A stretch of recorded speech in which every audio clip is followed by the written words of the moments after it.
Welcome back to the podcast. I'm joined once again by Rob. Howdy. And today we're discussing the things that have ruined photography as a profession. This is not in the larger context of all other things. This is as a profession. We're looking at how video's ruined it, how the iPhone has literally destroyed it, how influencers have thoroughly ruined it, and how AI has fundamentally changed the entire course of photography's existence. So we've got video, phones, AI, and influencers. And before we go any further, I want to know in the comments from you, which one of these do you think has had the biggest impact on photography today? And we're going to discuss it. I actually don't know the answer because I've not thought about it yet, but I'll come to a conclusion throughout this podcast, I suppose. So that's what we're going to be looking at. It's important to look at things that change the industry, and it's important to be aware of them, but it's also important to have an actual understanding of them and not just go on hearsay. So, Rob, what have you been up to since when did we last speak? Well, we last spoke last weekend. But we didn't podcast, did we? No, we were filming more content for Studio Access. We were studio accessing it. Oh, sorry, I'm going to cut you off right there. Do an overlay for this bit here, a little screen recording. There's a new Studio Access website. Phase 1 of the rebuild is done. I barely had any mental breakdowns during the process of working with a web developer. Highly would not recommend. But it is done. Phase 1 is done. It's going to get better in the near future, but the fundamentals are there. Anyway, sorry, carry on. We were there last weekend, yes. Yeah. So last weekend, again, topically, of your introduction to video workshop. Yes, we were finishing off that, weren't we? Getting the last bits out the door, which is good. That should be with everyone now. And you should be able to buy it as well as an instant download, I think, by the time you're watching this. Unless something went really badly wrong. But it should be there. Touch wood. Touching wood. So yeah, that's all good. So have you shot between then and today? I haven't, no. No, I didn't think so. I thought it'd been a bit of a... Last week was quiet. Yeah, it's in general. I mean, the week before was dead. It was half term for the majority of the UK. Yes. And a heat wave. So there was nothing going on. Last week was half term for private schools and some northern schools. And nobody seemed to come into work. It was dead. Like I was getting into work in 15 minutes at rush hour instead of 45, which was lovely, but not ideal for business. It was a very slow business 2 weeks. And then, now we're just hopefully, today's Sunday, tomorrow, hopefully the emails start picking up, the work starts coming in, because it's been a quiet year so far. You know, people are either busy or dead. There doesn't seem much in between. We're pretty dead on our side.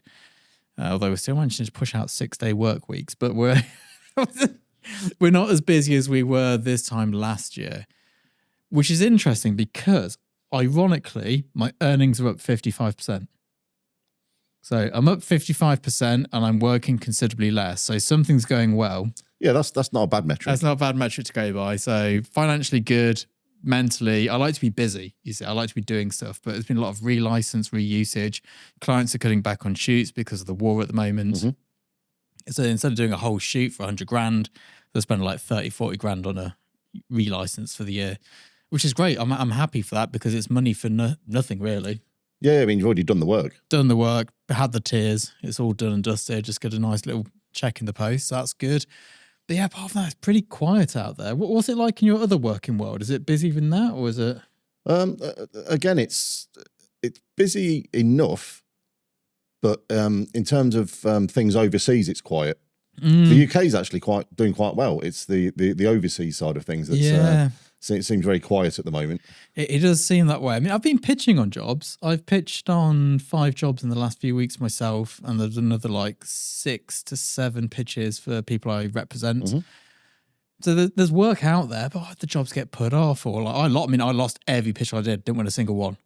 Thousands of pounds and weeks of my life put into these pitches, not a single one. And you were down to the last 3 on most of these, weren't you? All of them. Yeah. All of them. And one of them, I got down to the last 2 and they decided that my work was too fine art and not foodie enough. I give in. So, I don't know. We are where we are. But the industry is fine. I mean, we're up. Mm-hmm. The agency I co-run is up. Like everything is up. Everything is good.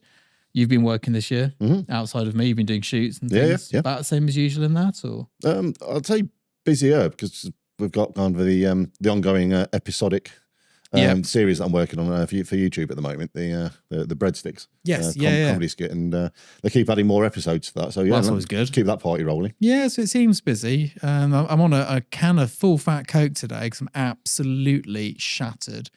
We cleared the garden yesterday with help of one of my old assistants who's now a gardener. It was brutal. And between a 10K walk with the dog in the morning and a 5 a.m. alarm clock, it was a pretty long day. So I'm hitting up the sugar and caffeine as a combo after my 3 morning coffees. And you're hitting up the Monster. Yes, yeah, for just full fat Monster. You know, full fat why Monster. wouldn't you? Yeah. We're not sponsored, by the way. Although if you're listening, Monster. I miss the Fanta Lemon days. Those diet Fanta Lemons. Oh, they were good times, and they always felt summery. They when did. you're having Maybe a Fanta we should Lemon. get a crate of those in again. I think this is the only time I drink pop is during a podcast. Same, and it's almost the only time I drink coffee as well. Yeah. Well, I can't say the same for coffee. No, I mean it is kind of your bag. Yeah. So let's look at these issues, I suppose. And these are brought out from the comment section because AI lets me scan the comments now. So instead of having to read thousands of comments for a bit of research, I can use AI to scan my entire comment section. This is what the photography community think is ruining photography. And we're going to start with video because this is the first one that I was made aware of in the real world, and that happened in the real world. Yes. So I was shooting weddings with HITS back in the day, and the 5D Mark II came out. Up until that point, everyone shot video on these humongous cameras. They were massive. It was like a full-on TV production.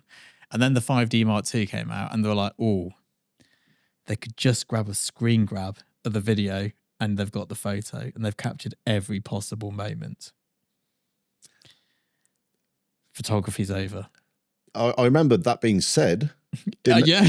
It didn't happen though, did it? That was the thing. This is what, 16 years ago? Yeah. But I mean, I remember the hoo-ha of all that. I grabbed my thumbnails from the videos and they're rubbish. If I wanted to do something to get more views on YouTube, I'd start taking photographs with the stills camera for thumbnails. Yes. Because the video ones just don't work. We had some good ones recently though, because I shot with the wrong frame rate and they were nice and sharp. But yeah, it doesn't work. It fundamentally doesn't work. And it also doesn't work because you can't edit properly. Even though it's a raw file. If I take a B-raw file from here, you can't edit it the same as a 100 megapixel 16-bit medium format raw file. Well, no, I mean, it doesn't have the bit depth for a start. It's only 12-bit. I mean, it's only 12-bit. It's still great for video, but in terms of stills quality, it doesn't stand up to the Fuji, the GFX at all. And also, I mean, fundamentally, these can't trigger a flash. Now, and as you well know, lighting is everything. Lighting is everything. Yeah, sure, you can light with LED, and to a certain point, light is light, but it's only to a certain point. It didn't do it for me. Well, what video has done to photography, which is interesting. So that's not what happened. It wasn't that it's going to get rid of it. What's actually happened is these video cameras now look like stills cameras, and they're more accessible, and the quality's better, and they're smaller, and they're lighter, and they're agile. Everything we shoot, there's also a video element to it now. They always want a bit of motion, and if they don't, we upsell that bit of motion. It's a nice, easy, money maker. As a photographer, last year, I'm trying to think which campaigns I can name because a lot of them still aren't out. We shot KFC, video only. Danone, video only. Cathedral City, stills and video. I'm going through them in chronological order. Can't say that one. That was stills only. Hippies, that was stills only. But I think we actually did shoot some stop motion as well, so no, it wasn't stills only. Can't remember what else we've shot. I must have shot something. Well, I believe there was only one campaign you did last year, without mentioning any names, but there was only one that didn't have any moving picture element to it. Yes, and that one's not out yet. Yes. Which is a shame because the photos are banging. There was a 3-day shoot in London. Paul was with us. And you did some of the post, half the post? Yes. Was it myself and Evie, was it? Yep, yourself and Evie. That was it. We delivered around one of the posts and they went, this looks awful. We don't like it. They asked for like realistic edits. And then we turned and I went, do you just want plastic fantastic? They're like, yeah. I was like, say no more. Yeah. And then there was absolutely zero feedback on round 2, which is rare. So it's a lot of that. I mean, this year in terms of pitching, obviously didn't win the jobs. There was one TVC, one stills in motion, another stills in motion that I did shoot. That was a really small one. Did it by myself actually. It was like £5 job. It was had nothing else on. Sat in here with some drinks. Nice easy day. Stills and it's so rare. I'm actually getting more motion only jobs than stills only jobs. Yeah. And in terms of inquiries, I am now getting asked to shoot TVCs. That's television commercials. Sorry, I hyphenate everything. Television commercials, which 20 years ago, no stills photographer would be asked to do that. No, that was a completely different field back then. Different field, different everything. I don't know if motion people are being asked to shoot stills. From what I gather, they're not, but I don't know enough of them to give that feedback. I don't see that as a thing. The only thing you generally, and this has become a new thing because of the change in the way social media looks at things and algorithms, especially now with again, we'll get into that later, but the birth of AI. Yep. Is behind the scenes photography is now a big thing. Behind the scenes photography and videography is huge. Everybody wants the behind the scenes video to show that the photo shoot was not AI. Yeah, to show the authenticity and show Exactly. it's legit and it's real. So I think video has not destroyed photography. It's actually made as you well know from a recent video I published, I'm now focusing on video. It's not that I've learned everything there is to know about photography, but I've been doing it for 17 years, 18 years, and I went in pretty hard. Then I hyper-focused the life out of it. I feel like I need a bit of a break.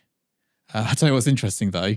Within 24 hours of releasing that video, I got asked to shoot a massive stills campaign, which we're pitching on next week. Like the biggest stills campaign I've ever shot. Yeah, the irony. So I better win it as well, just because I said I'm not doing it anymore.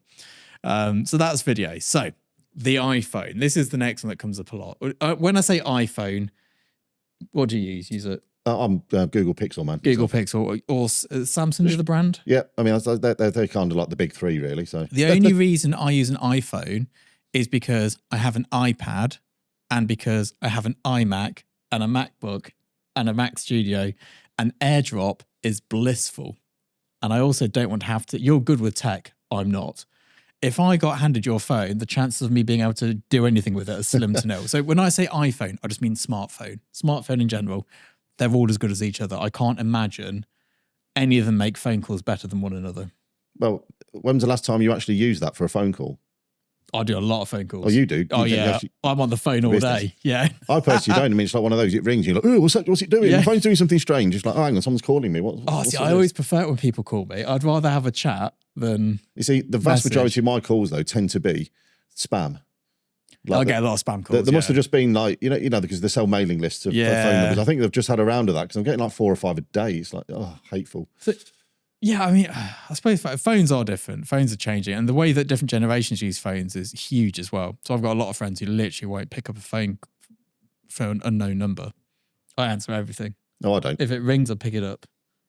I mean, unless you're known to me, I will not answer that call because if it's important, they will leave a voicemail.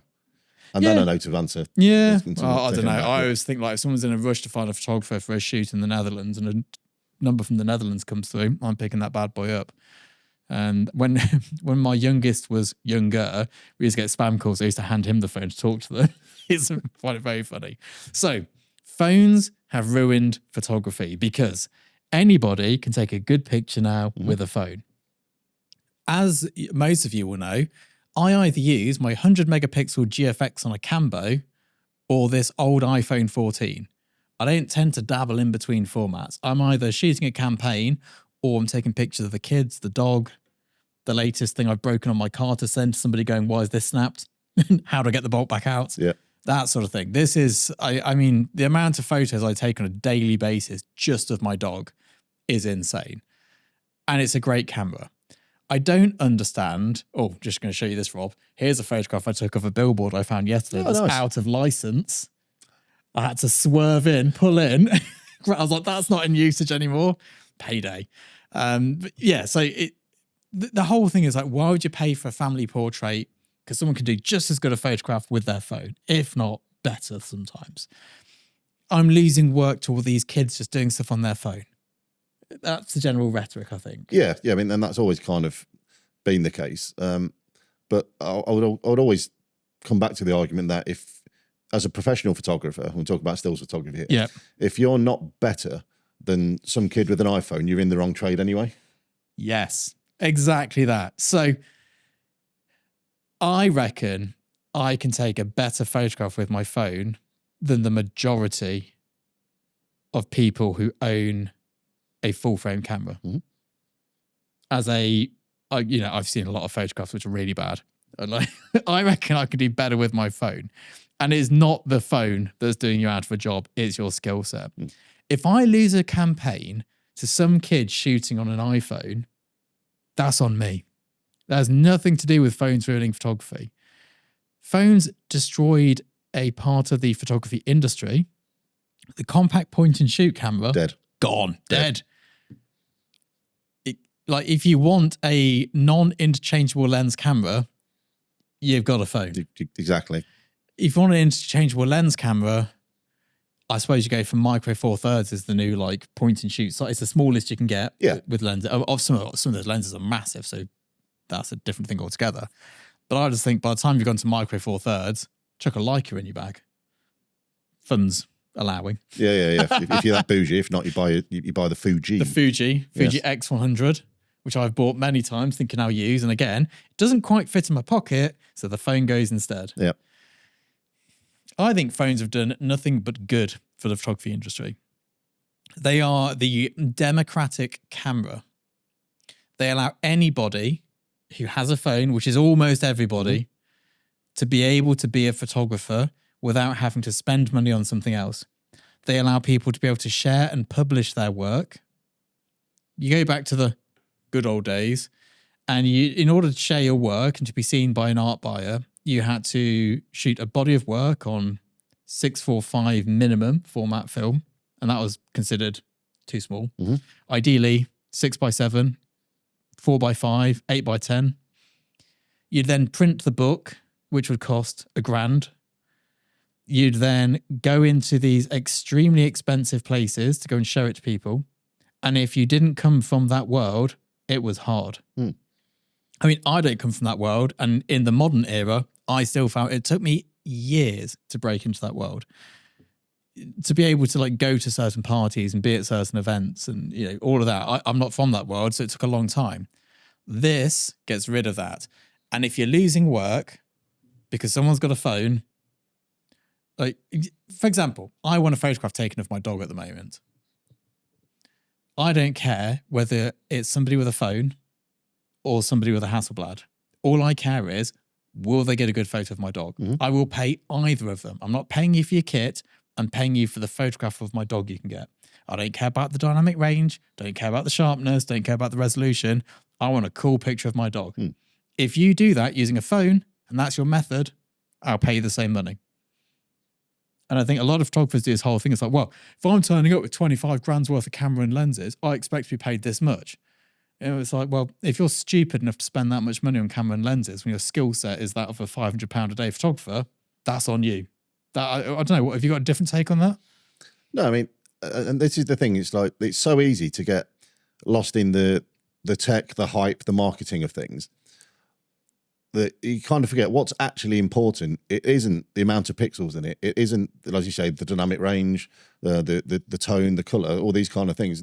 What actually matters is, do you like the photo at the end of it? And that's always, you know, content should always be king and everything else should follow that. Exactly. And I think the problem is, I mean, yeah, they're going to do some gross stereotypes here. Brace yourself. Most young girls today know how to take a photograph of themselves that looks really flattering.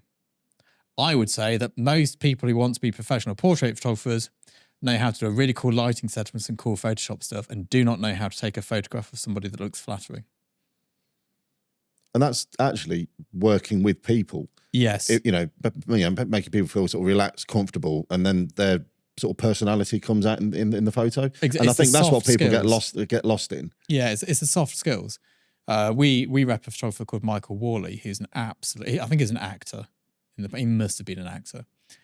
And his skill set with working with people is insane. Outside, I mean, his photography is like top level regardless. But what really sets him apart is his ability to work with people and get the best out of them. And I think that's what a lot of people are lacking. So that's the iPhone. Have influencers ruined photography? No. I think, and correct me if I'm wrong here, the sort of idea is, I would have got booked to go and shoot a restaurant, but now they're just getting influencers to go around and share iPhone pictures. I'd say it's more common, actually. I mean, if you look at the sheer amount of, in terms of not so much stills photography, but video, the amount of food review channels there are now on YouTube that just didn't exist a few years back. Mm-hmm. That's become kind of the new kind of hype train. Yeah. I mean, most brands, like take Coca-Cola, for example, they will do both tiers of marketing. They will do the ad campaign and the influencer, and they both serve completely different purposes. You don't go, we've got such a good influencer campaign, we shan't shoot a billboard this year. If I opened up a cafe and I didn't know about photography, and I go, right, what's the best way to get known? I'd use influencers. I'd use micro influencers as well, not large influencers, micro influencers, people with followings under 5,000. That'd be what I'd go for because it makes sense. But at no point is that taking the photography job away because I wasn't going to pay for photos anyway. Yeah, exactly. There's a lot of hate for influencers. And I think part of it is that people misunderstand what it is. So influencers as a word is kind of a derogatory term, but think of any sports person, Michael Jordan and his trainers. Guess what he was? Influencer. Any sporting athlete wearing any brand on them, influencer. Celebrities, when they go to these big galas, and the clothes they're wearing, which they're being paid to wear often by the brand who's paying for them to wear it, influencers. Yep. It's everywhere. When I used to be a cyclist, everything we had we were either given or paid to use. And if we weren't, we taped up the logos. It's always been that way. It's just people didn't have a word for it. Yeah. They didn't coin it because until social media happened, you had to be on a large stage for it to matter. And you had to have, celebrity, for want of a better exactly. word. Whereas now, you could be, for example, like myself, a photographer who happens to have a social media channel, and therefore I am an influencer. Mm-hmm. In the same way that, like, if, I don't know, say Canon said, right, Scott, we'll give you 50 grand a year to shoot with the R5. I'd be like, brilliant, I'll take that deal. I'm shooting with the R5. And that's the advert. That's the influencing. That's just is what it is. Yeah. So I don't think influencers have changed photography. I've not felt any change in my photography work because of influencers. No, if anything, what influencers have done is kind of put photography back on the map again, dare I say it. Yeah, absolutely. It's, especially with video and the iPhone, it all kind of links in. Everyone's like, oh, Instagram now, if you don't do reels, you don't get views. That is rubbish. Absolute nonsense. My best performing posts on Instagram are photographs. What they're actually saying here is, or what's actually happening, is that you get served the content you like and your followers get served the content they like. The majority of people on Instagram prefer to watch video media. Mm-hmm. However, the people who I'm interested in being interested in me prefer photographs. If you prefer photographs, you'll get shared more photographs. If you prefer video, you get shared more video. Yeah. And it follows like that. It's the same with YouTube. People are, oh, that title's clickbait. Every time we do a title for a video, we do 3 titles at the same time with 3 thumbnails. And the metric it gives you is which thumbnail has people then watching the video for the longest. Because you don't want the highest click and then drop off. You want viewer duration. Yeah. That's the key. The key metric on YouTube is not views, it's viewer duration. If you can get like 80% viewer duration, brilliant. So you're trying to find the title that attracts the people who will watch your content for the longest. But obviously on the internet, it goes, oh, it's just clickbait. It's like, no, clickbait is if I go, come and look at these boobies, and then it's me and Rob here. Yeah. That would be a terrible catfish. maybe that's the new tactic. And, and people who see my videos are interested in it. People who don't see it aren't interested in it. And same with influencers. Like, if you're watching the podcast at the moment is doing better than my short form videos. because people who like our content want to watch or listen to longer format content. However, someone else can do just shorts and get good views doing that. And the people who watch that will be people who watch shorts. All algorithms are designed to keep the consumer on the platform. Yes. There's no agenda. It's not like, oh, the algorithm hates me. It's like, no, people don't want to watch your videos anymore. The algorithm hates stills. No, people don't like your photographs. Whenever you use the word algorithm to describe what's going on, just change the word to people. Yeah. Oh, the algorithm's changed. No, it's not. People have changed. And of course, the algorithm changes physically, but it's because people have changed. I've noticed the longer the video, the better it does. Before, you had to keep your videos really short and sweet because people's attention spans were really short. But what's happened now is attention spans have gone in two directions. They either want to do the short, 6 seconds, or an hour plus. And what's interesting is people are, didn't used to be like this. People used to have like longer attention spans. Television, and going on a tangent here, bear with me. It is relevant. And you should know this stuff as an advertising photographer. It's important to know this stuff. Television split programs into 30-minute and 60-minute blocks because it's nice and easy to divide the day up into those sections. That's how long a TV program is. It's 1 hour. You didn't have a choice. You couldn't vote and say, oh, I'd rather have a 2-minute episode. You had a 1 hour episode and everybody had to do it. Now what happens is you can have any length. You can have a 10-second short or a 2-hour podcast. And people are voting. What tends to happen is there are extremes. Some people just like shorts. Some people just like long format. Some people like 10 minutes. But it's not that attention spans have decreased. They were always short. It's just that programs are just an hour long. Yeah.